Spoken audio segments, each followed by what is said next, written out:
Hello! Well guys, it is that time. It is time for my first Q&A. Woohoo! Now, since unfortunately I didn't get very many questions,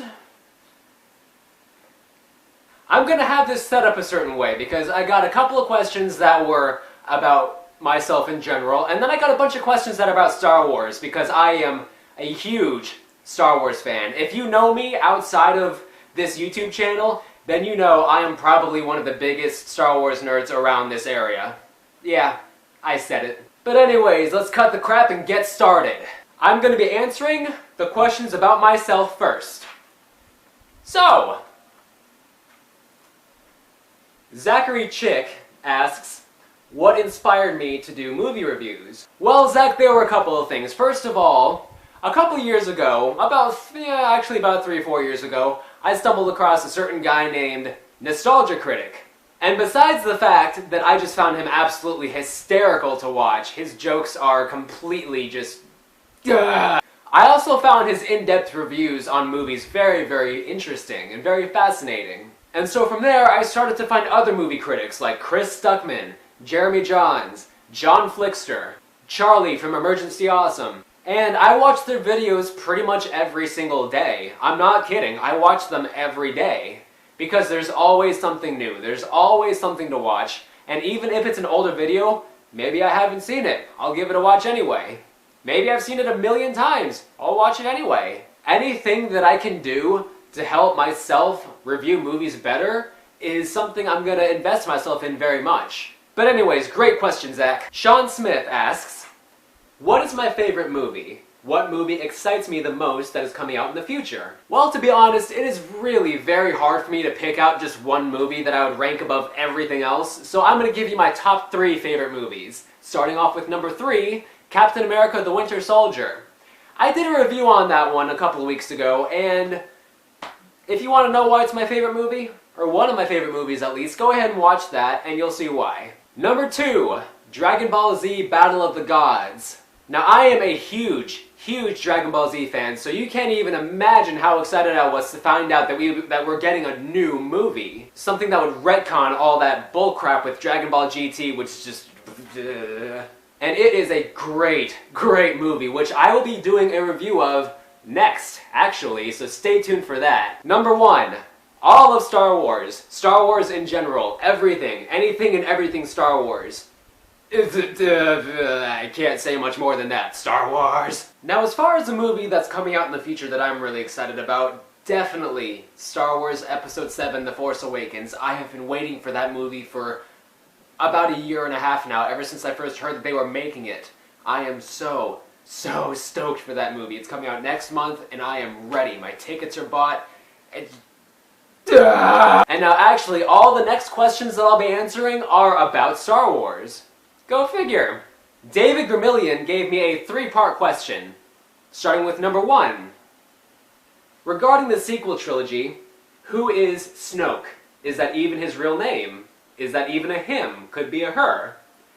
That's very interesting. I've been hearing a little bit about who is called Supreme Leader Snoke, who is played by Andy Serkis. Now, if you know Andy Serkis, then you'll recognize him from The Lord of the Rings, King Kong, Avengers: Age of Ultron. He's a really big name in acting these days. And he's portraying this ancient, basically, I guess, embodiment of the dark side, as I've come to believe, who is essentially the master of Kylo Ren, who is going to be the main antagonist of Star Wars Episode 7. Now, to be honest, I don't think Supreme Leader Snoke is his real name. I think it's just a persona to cover up the fact that he's an ancient Force sensitive. But I also believe that he's something of the Palpatine character to the First Order, which is the remnants of the old Empire. So I think that Supreme Leader Snoke is basically just a cover-up name. And yes, I do think that he is a male.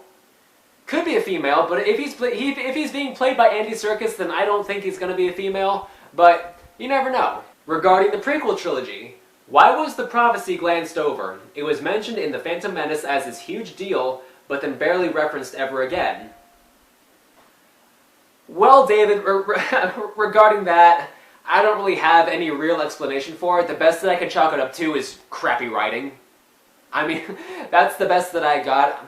As Star Wars fans know, the prequel trilogy was written and directed entirely by George Lucas. He had no outside help. He accepted no outside help on this. So I think it was just crappy writing, and yeah, that's the best I got. Regarding the original trilogy, rank the duels from most favorite to least favorite. Oh boy, okay. If you've watched the original trilogy, then you will know that there are 4 duels in that trilogy. There is one in A New Hope between Obi-Wan and Darth Vader aboard the Death Star. There are 2 in Empire Strikes Back. One where Luke enters the dark side cave on Dagobah, and one whenever he encounters Darth Vader on Bespin. And then, of course, the last duel in Return of the Jedi between Luke and Vader, the big climactic final duel. Now, I'm going to start with my least favorite. I would say that my least favorite was the one between Luke and Vader on Dagobah. Simply because it didn't last very long. It was literally 3 clashes of the lightsaber, and then Luke beheads the vision of Darth Vader. That's it. It didn't really have a lot going for it. It was gripping when it happened, and the context around which it happened worked very well for the movie. It's just my least favorite because it didn't last very long. My second from least favorite would definitely be the duel in A New Hope. Mainly because I watch it and I don't really see 2 skilled swordsmen who are trying to fight each other. I just see an old guy and a guy in a costume just kind of batting their sticks together, for the most part. I know that it's very, very fencing centered, and I understand that. And I understand that the choreography back then wasn't all that it is now. It's just my least favorite simply because I don't really find it all that engaging. My second from most favorite would definitely be the duel in Return of the Jedi between Luke and Vader. There is great emotional tension there that's built up over these movies that finally comes to a head in this duel. The dialogue between these 2 characters, the brutality of the swordplay, it is very, very gripping. And the reason it's not number 1 on my list is because I think it was just a little bit too short. Just a little too short. The climax of the duel, where Luke finally bum rushes Vader and forces him into submission basically, I thought that was perfect. But the duel leading up to it, if there had been maybe 15 to 20 seconds more of just pure swordplay, I think it would have been much better. I think it would have jumped right to the top of my list. But being as it is, it's not my favorite. My most favorite is Luke and Vader on Bespin. That, I think, is the best duel in the original trilogy. There's tension. There's suspense. It is very violent. Great dialogue between the characters. It has everything that the prequel trilogy didn't have. And to be honest, I watched that duel on YouTube many times. And then David's last question is, how much wood would a woodchuck chuck if a woodchuck could chuck wood?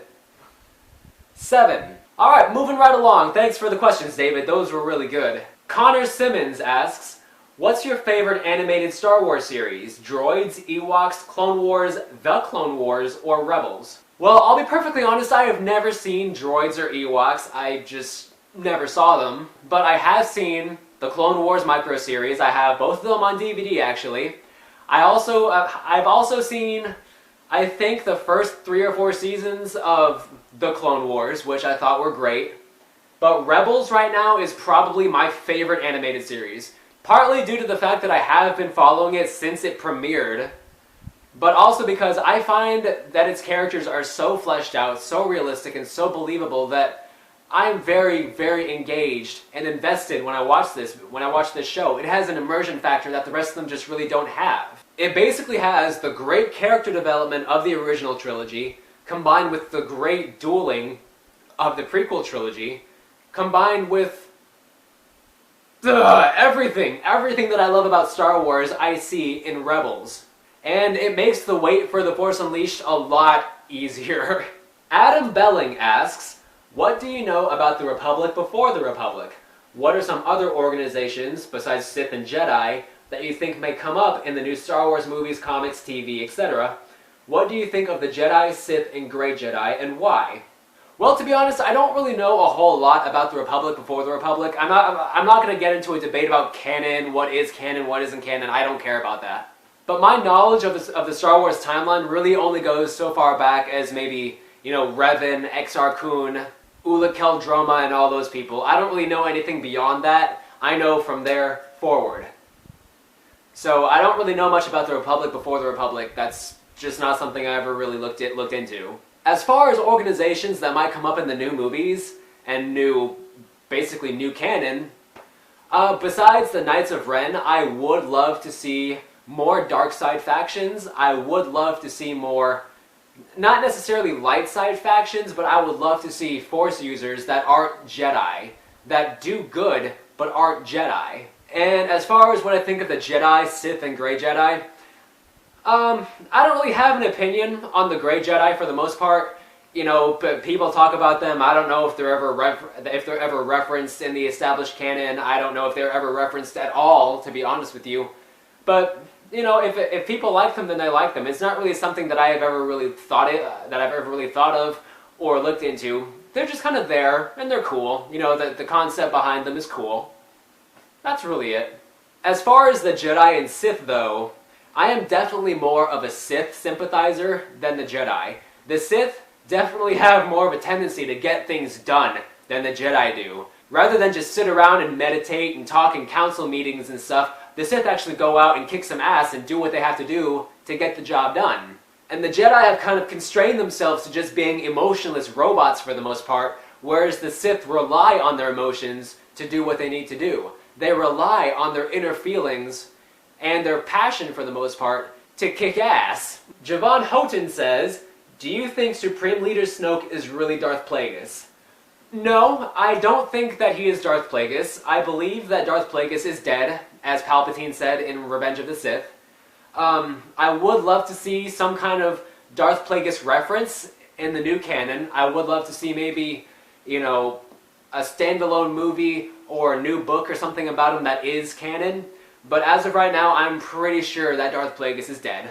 That's just what I think. But anyways, that was my first Q&A, guys. I will be hosting one every once in a while. I will definitely let you guys know whenever I do. As always, thank you so much for watching, and I will see you in my next review.